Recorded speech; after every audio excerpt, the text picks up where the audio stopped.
Tani ne sot në fakt jemi mbledhur për një nga instrumentat më të rëndësishëm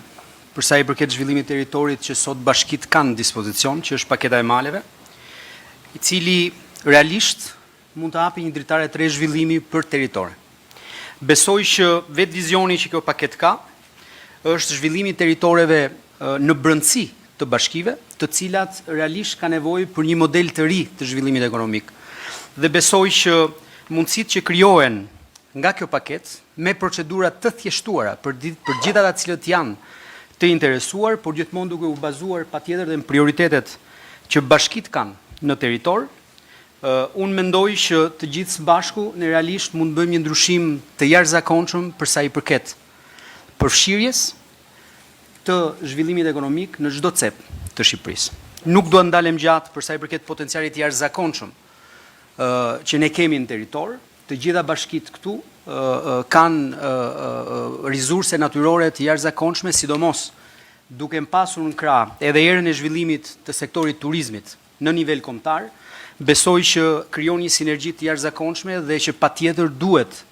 të drejtohet me shumë fokus dhe shumë energji nga kryetarët e bashkive, të cilët kanë një rol shumë të rëndësishëm dhe kyç për sa i përket suksesit të kësaj nisme. Unë jam shumë i lumtur sot, në fakt,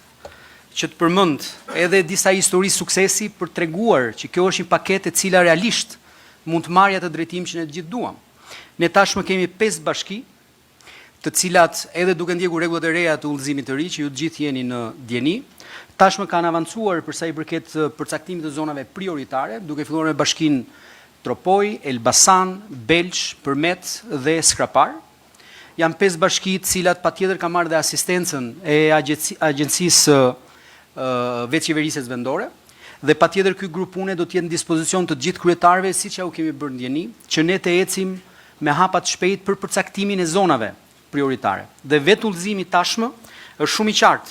për sa i përket